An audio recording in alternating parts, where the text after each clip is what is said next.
निर्मला मुंशी प्रेमचंद्र द्वारा रचित प्रसिद्ध हिंदी उपन्यास है। इसका प्रकाशन सन 1927 में हुआ था। सन 1926 में दहेज प्रथा और अनमेल विवाह को आधार बनाकर इस उपन्यास का लेखन प्रारंभ हुआ। इस उपन्यास की कथा का केंद्र और मुख्य पात्र निर्मला नाम की 15 वर्षीय सुंदर और सुशील लड़की है। निर्मला का विवाह एक अधेड़ उम्र के व्यक्ति के साथ कर दिया जाता है, जिसके पूर्व पत्नी से 3 बेटे हैं। निर्मला में अनमेल विवाह और दहेज प्रथा की दुखांत व मार्मिक कहानी है। उपन्यास का लक्ष्य अनमेल विवाह तथा दहेज प्रथा के बुरे प्रभाव को अंकित करता है। निर्मला के माध्यम से भारत की मध्यम वर्गीय युवतियों की दयनीय हालत का चित्रण हुआ है। तो प्रस्तुत है निर्मला।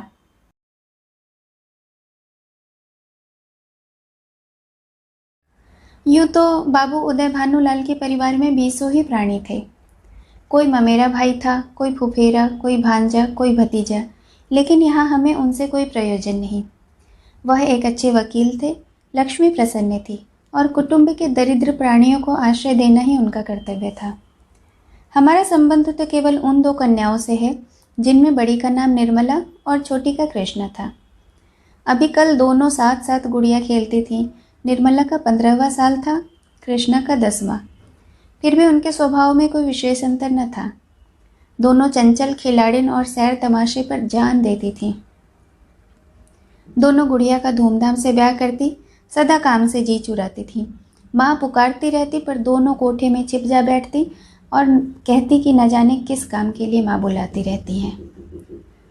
दोनों अपने भाइयों से लड़ती, नौकरों को डांटती, बाजे की आवाज़ सुनते ही द्वार पर आ खड़ी होती थीं। पर आज एकाएक ऐसी बात हो गई जिसने बड़ी को बड़ी और छोटी को छोटी बना दिया। कृष्णा यही है, पर निर्मला बड़ी गंभीर, एकांत प्रिय, लज्जाशील हो गई है। इधर महीनों से बाबू उदय भानुलाल निर्मला के विवाह की बातचीत कर रहे थे। आज उनकी मेहनत ठिकाने लगी। बाबू भालचंद्र सिन्हा के ज्येष्ठ पुत्र भुवन मोहन सिन्हा से बात पक्की हो गई। वर के पिता ने कह दिया, आपकी खुशी से ही दहेज दें या न दें, मुझे इसकी कोई परवाह नहीं। हाँ, बारात में आए लोगों का आदर सत्कार अच्छी तरह होना चाहिए, जिससे मेरी और आपकी जगहसाई न हो। बाबू उदय भानुलाल थे तो वकील, पर संचय करना न जानते थे। दहेज उनके सामने बड़ी समस्या थी। इसीलिए जब वर के पिता ने स्वयं कह दिया कि मुझे दहेज की परवाह नहीं, तो मानो उनकी आंखें खिल गईं। डरते थे, न जाने किस किस के सामने हाथ फैलाना पड़े।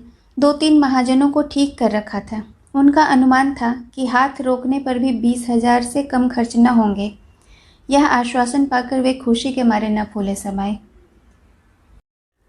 इसकी सूचना ने ही अज्ञात बालिका को मुंह ढांपकर एक कोने में बिठा रखा है। उसके हृदय में एक विचित्र शंका समा गई है। रोम रोम में एक अज्ञात भय का संचार हो रहा है। न जाने क्या होगा।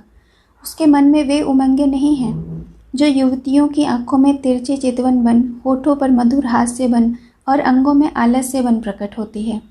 नहीं, वहाँ अभिलाषाएं नहीं, वहाँ शंकाएं हैं, चिंताएं और भीरू कल्पनाएं हैं। यौवन अभी तक पूर्ण प्रकाश नहीं हुआ है। कृष्णा कुछ कुछ जानती है, कुछ कुछ नहीं जानती। जानती है बहन को अच्छे अच्छे गहने मिलेंगे, द्वार पर बाजे बजेंगे, मेहमान आएंगे, नाच गाना होगा, यह जानकर प्रसन्न है। और यह भी जानती है कि बहन सबके गले मिलकर रोएगी, यहाँ से रो धोकर विदा हो जाएगी, मैं अकेली रह जाऊंगी, यह जानकर दुखी है। पर यह नहीं जानती कि यह किस लिए हो रहा है। माताजी पिताजी क्यों बहन को इस घर से निकालने को इतने उत्सुक हो रहे हैं। बहन ने तो कुछ नहीं कहा, किसी से लड़ाई भी नहीं की। क्या इसी तरह एक दिन ये लोग मुझे भी घर से निकाल देंगे? मैं भी इसी तरह कोने में बैठकर रोऊंगी और किसी को मुझ पर दया न आएगी। इसीलिए वह भयभीत है। संध्या का समय था। निर्मला छत पर जाकर अकेली बैठी आकाश की ओर तृप्त निगाहों से ताक रही थी। ऐसा मन होता था, पंख होते तो वह उड़ जाती और इन सारे झंझटों से छूट जाती। इस समय बहुधा दोनों बहनें कहीं सैर को जाया करती थीं। बग्गी खाली न होती तो बगीचे में ही टहला करती थीं। इसीलिए कृष्णा उसे खोजती फिरती, जब कहीं न पाई तो छत पर आ गई और उसे देखते ही हंसकर बोली, तुम यहाँ आकर छिप बैठी हो, मैं तुम्हें ढूंढती फिर रही हूँ। चलो बग्गी तैयार कराई हूँ। निर्मला, मैं न जाऊँगी।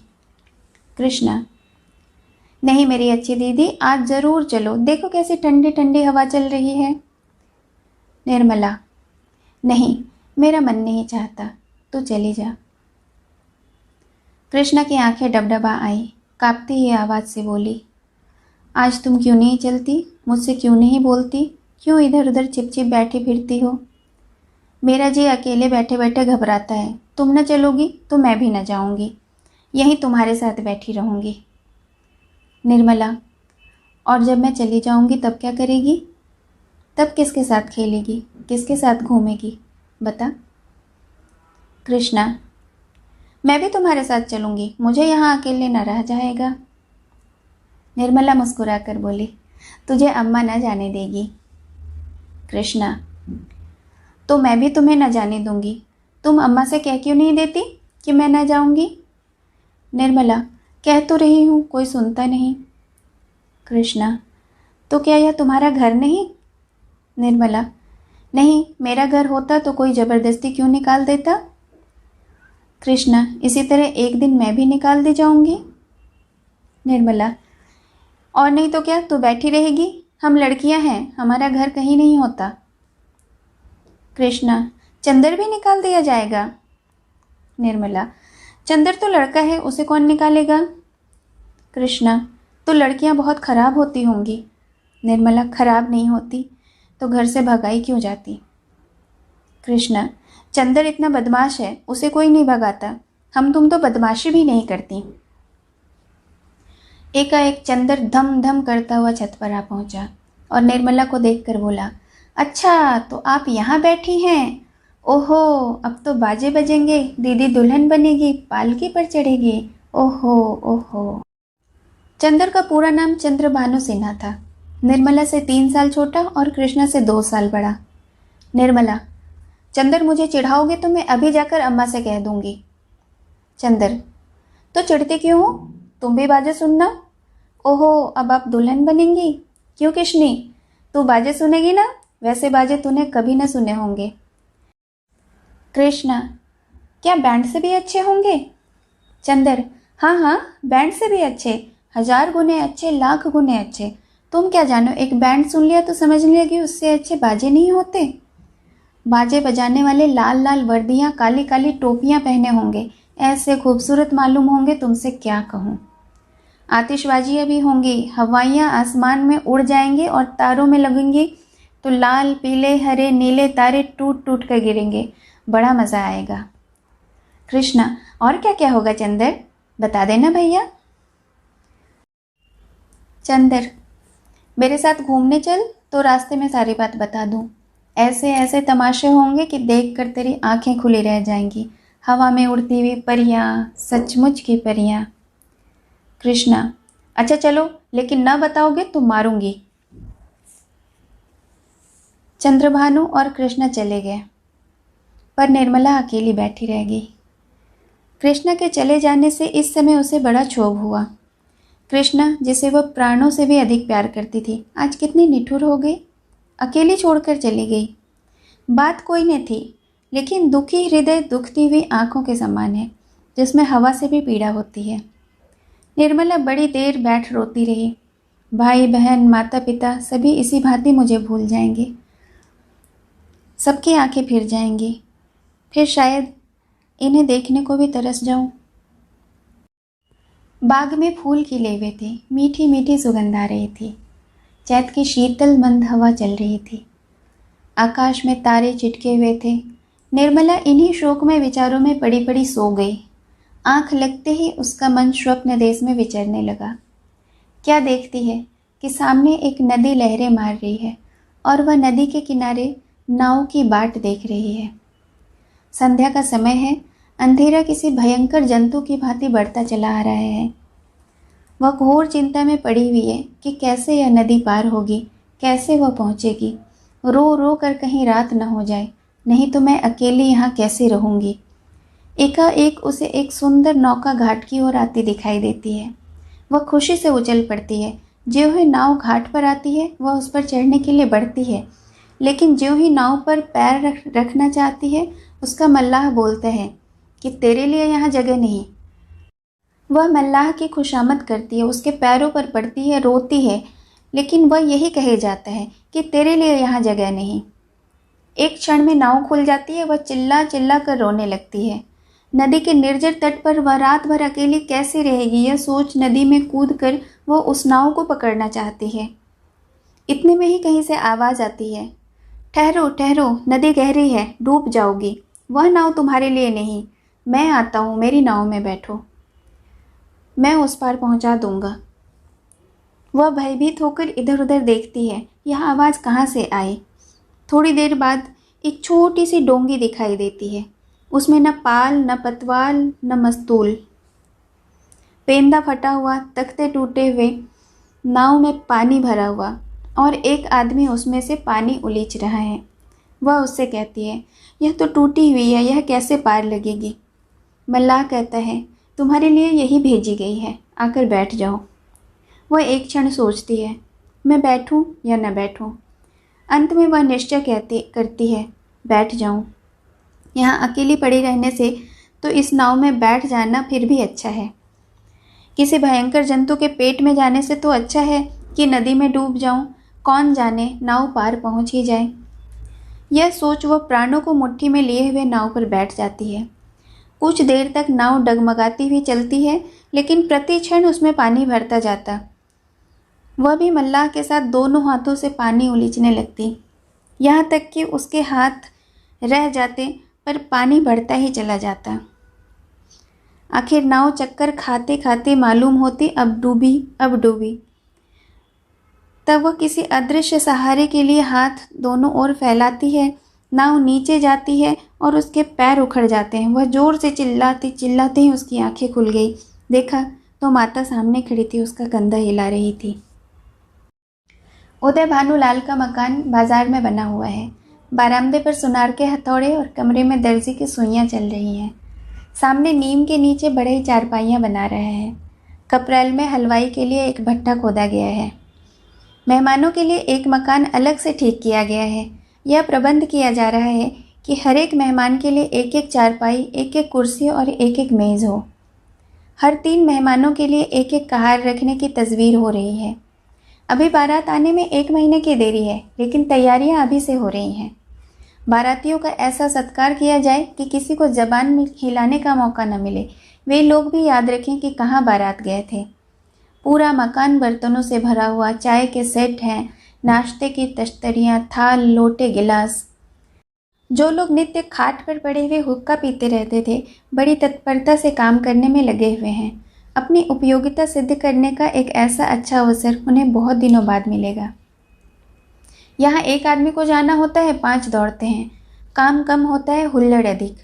ज़रा ज़रा सी बात पर घंटों तक तर्क वितर्क होता है और अंत में वकील साहब को आकर निर्णय देना पड़ता है। एक कहता है घी खराब है, दूसरा कहता है इससे अच्छा तो बाज़ार में मिल जाएंगे, तीसरा कहता है इसमें से तो हीक आती है, चौथा कहता है तुम्हारी नाक ही सड़ गई है, तुम क्या जानो घी किसे कहते हैं, जब से आए हो घी मिलने लगा है, नहीं तो घी के दर्शन भी न होते थे। इस पर तकरार बढ़ जाती और वकील साहब को आकर झगड़ा सुलझाना पड़ता। रात के 9 बज गए थे। उदय भानु अंदर बैठे हुए खर्च का तखमीना ले रहे थे। वह प्रायः रोज़ ही तखमीना लगाते थे और रोज़ ही कुछ न कुछ परिवर्तन और परिवर्धन करना पड़ता था। सामने कल्याणी भौहें सिकोड़े हुए खड़ी थी। बाबू साहब ने बड़ी देर के बाद सिर उठाया और बोले, 10,000 से कम नहीं होता, बल्कि शायद और बढ़ जाए। कल्याणी, 10 दिन में 5 से 10,000 हुए, 1 महीने में तो शायद लाख की नौबत आ जाए। उदय भानु, क्या करूं, जग हंसाई भी तो अच्छी नहीं लगती। कोई शिकायत हुई तो लोग कहेंगे नाम बड़े थे और दर्शन छोटे। फिर जब वह मुझसे दहेज की 1 पाई भी नहीं लेते तो क्या मेरा कर्तव्य नहीं है कि मेहमानों के आदर सत्कार में कोई बात न रखूं? कल्याणी, जब से ब्रह्मा जी ने सृष्टि रची है तब से लेकर आज तक बारातियों को कभी कोई प्रसन्न नहीं रख पाया है। उन्हें दोष निकालने और निंदा करने का कोई न कोई अवसर मिल ही जाता है। जिसे अपने घर में सूखी रोटी भी मयस्सर नहीं, वह बारात में जाकर तानाशाह बन बैठता है। तेल खुशबूदार नहीं, साबुन टके सेर की न जाने कहाँ से बटोर लाए, कहार बात नहीं सुनते, लालटेनें धुआं करती हैं, कुर्सियों में खटमल है, चारपाइयाँ ढीली हैं, जनवासे की जगह हवादार नहीं है। ऐसी हजारों शिकायतें होती हैं, आप उन्हें कहाँ तक रोकिएगा? अगर यह मौका न मिला तो कोई और ऐप निकाल लाएंगे। भाई यह तेल तो रंडियों के लगाने लायक है, हमें तो सादा तेल चाहिए। जनाब ने यह साबुन नहीं भेजा है, अपनी अमेरिकी शान दिखाई है, मानो हमने कभी साबुन ही नहीं देखा। यह कहार नहीं, यमदूत है, जब देखो सिर पर सवार। लालटेनें ऐसी भेजी है कि आंखें चमकने लगती हैं। अब अगर 10-5 दिन इस रोशनी में बैठना पड़े तो आंखें फूट जाएं। जनवासा क्या है, अभागे का भाग्य, जिस पर चारों तरफ से झोंके ही आते हैं। मैं तो फिर भी यही कहूँगी, बारातियों के नखरे का विचार छोड़ दो। उदय भानु, तो आखिर तुम मुझे क्या कहने के लिए कहती हो? कल्याणी, कह तो रही हूँ, पक्का इरादा कर लो, 5,000 से अधिक खर्च न करूँगा। घर में टका तो है नहीं, कर्ज का ही भरोसा ठहरा। तो इतना कर्ज ले ही क्यों कि ज़िंदगी में अदा न हो सके? आखिर मेरे और भी तो बच्चे हैं, उनके लिए भी तो कुछ करना चाहिए। उदय भानु, तो आज मैं मरा जाता हूँ? कल्याणी, जीने मरने का हल कोई नहीं जानता, इसमें बिगड़ने वाली कोई बात नहीं है। मरना तो एक दिन सभी को है, यहाँ कोई अमर होने थोड़े ही आया है। आंखें बंद कर लेने से तो होने वाली बात न टलेगी। रोज आंखों से देखती हूँ, बाप का देहांत हो जाता है और बच्चे गली गली ठोकरें खाते फिरते हैं। आदमी ऐसा करे ही क्यों? उदय भानु ने जल कर कहा, तो अब मैं ये समझ लूँ कि मेरे मरने के दिन निकट आ गए? यही तुम्हारी भविष्यवाणी है? सुहाग से स्त्रियों को जी उबते नहीं सुना था, आज यह नई बात मालूम हुई।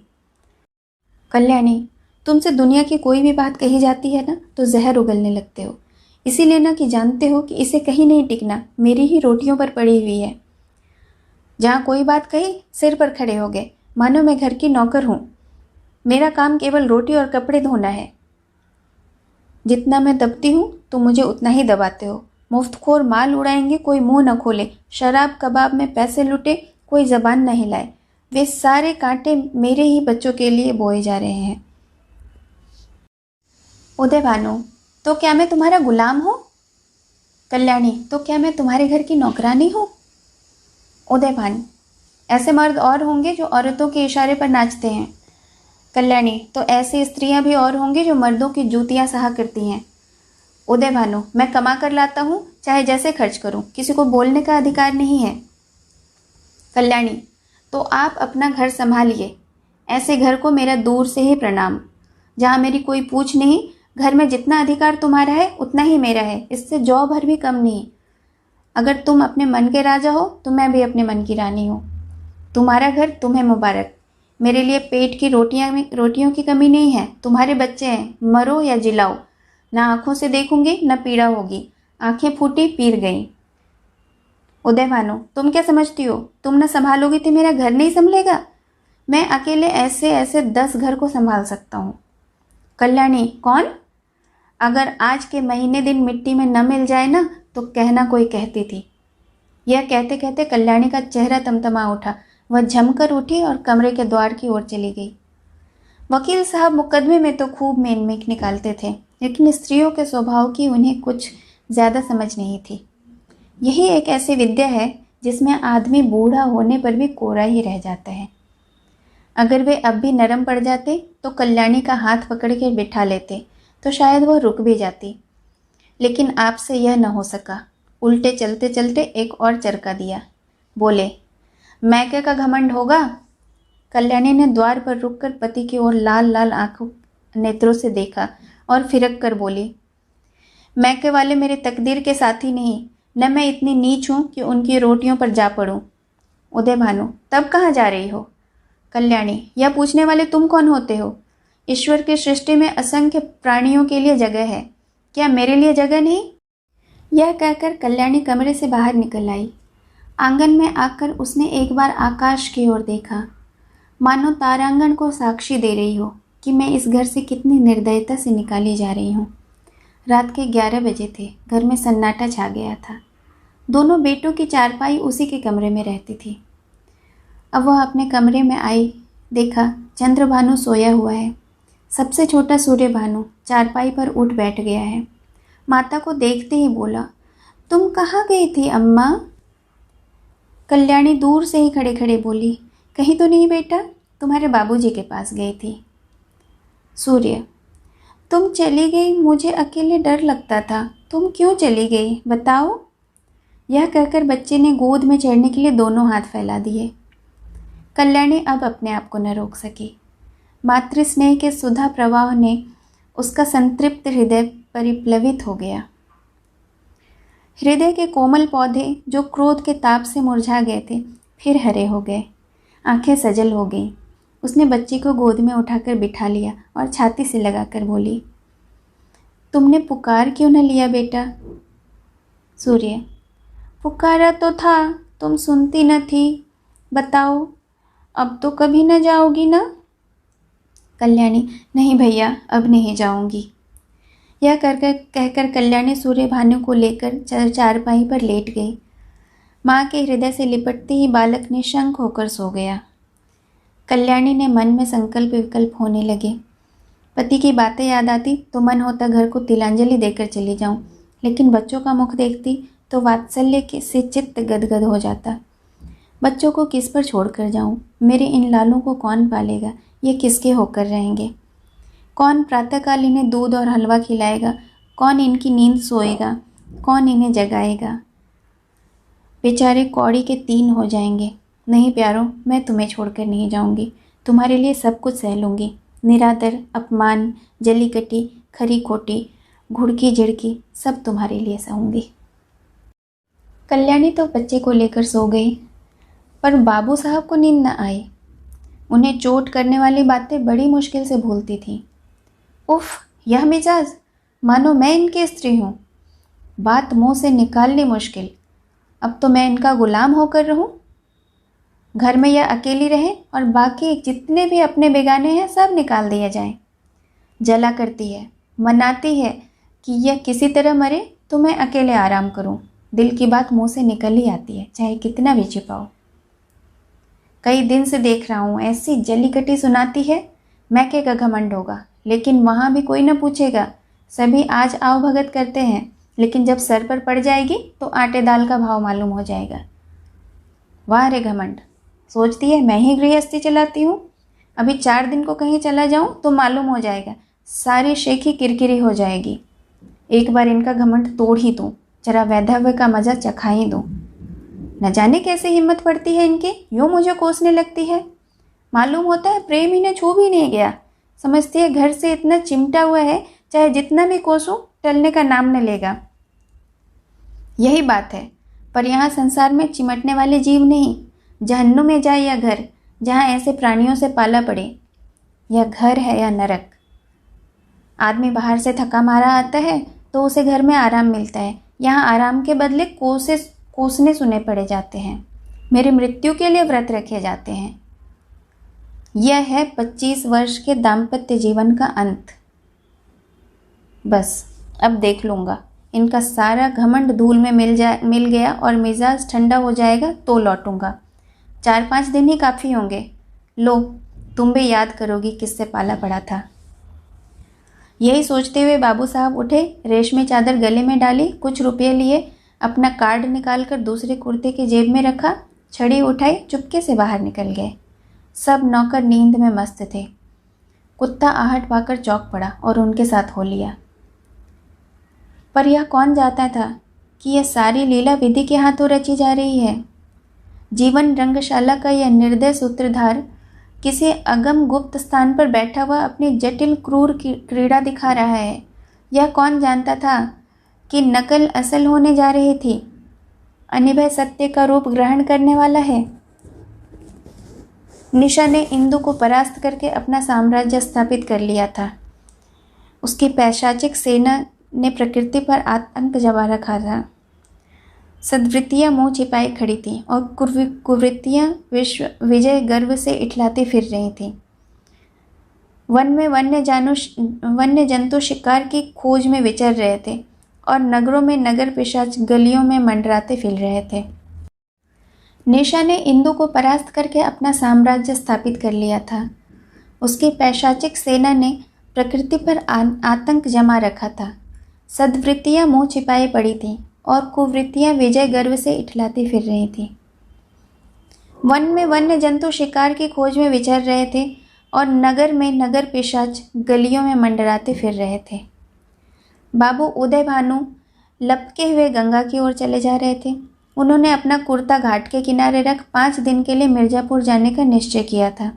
उनके कपड़े को देख लोगों को डूब जाने का विश्वास हो जाएगा।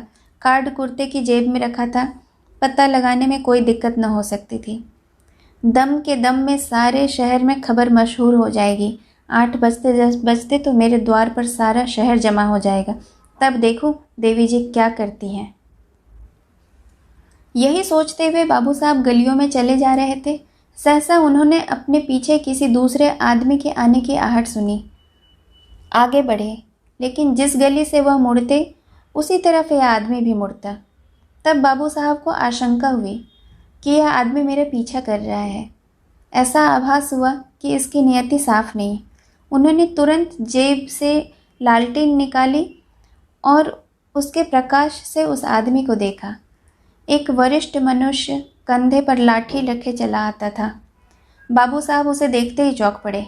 यह शहर का छटा हुआ बदमाश था। 3 साल पहले उस पर डाके का अभियोग चलाया गया था। उदय भानु ने उस मुकदमे में सरकार की ओर से पैरवी की थी और इस बदमाश को 3 साल की सज़ा सुनाई थी। तभी से वह इनके खून का प्यासा हो गया था। कल ही वह छूटकर आया। आज दैवात साहब अकेले रात को दिखाई दिए तो उसने सोचा इनसे दाव चुकाने का अच्छा मौका है। ऐसा मौका शायद ही फिर मिले।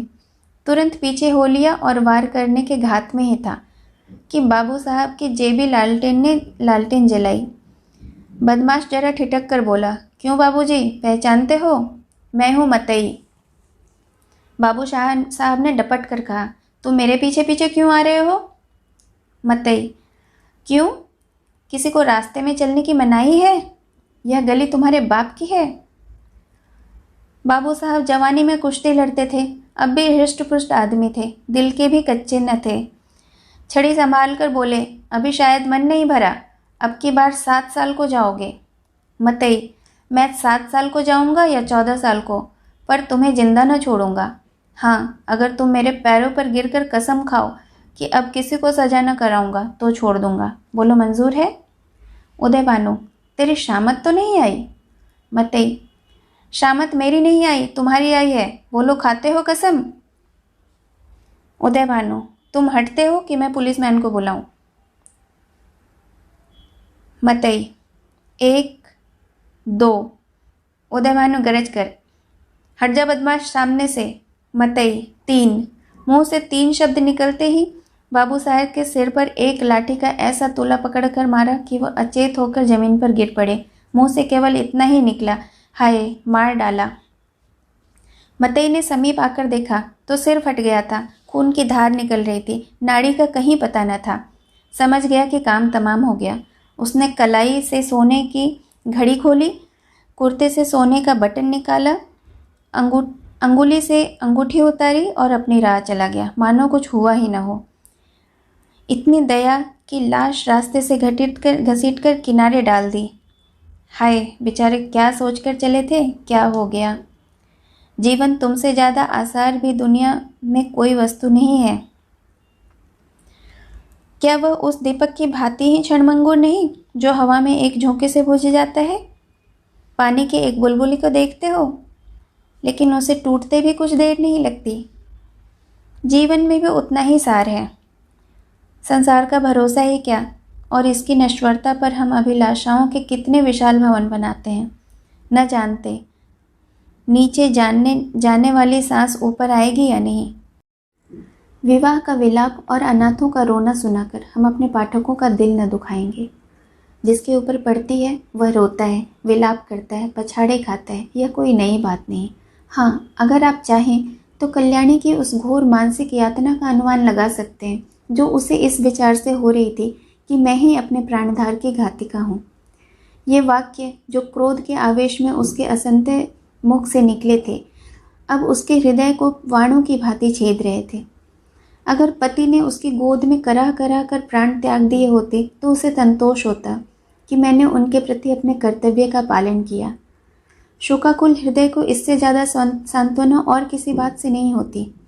उसे इस विचार से कितना संतोष होता कि मेरे स्वामी मुझसे प्रसन्न गए। अंतिम समय तक उनके हृदय में मेरे लिए प्रेम बना रहा। कल्याणी को यह संतोष न था। वह सोचती थी, हाँ, मेरी 25 वर्ष की तपस्या निष्फल हो गई। मैं अंत समय में अपने प्राणपति के प्रेम से वंचित हो गई। अगर मैंने उन्हें ऐसे कठोर शब्द न कहे होते तो वह कदापि रात को घर से न जाते। न जाने उनके मन में क्या क्या विचार आए हों। उनके मनोभावों की कल्पना करके और अपने अपराध को बढ़ा बढ़ा कर वह आठों पहर कुढ़ती रहती। जिन बच्चों पर वह प्राण देती थी अब उसकी सूरत से चिढ़ती थी। इन्हीं के कारण मुझे अपने स्वामी से रार मोल लेनी पड़ी। यही मेरे शत्रु हैं। यहाँ आठों पहर कचहरी सी लगी रहती थी, वहाँ अब खाक उड़ती है। वह मेला ही उठ गया। जब खिलाने वाला ही न रहा तो खाने वाले कैसे पड़े रहते।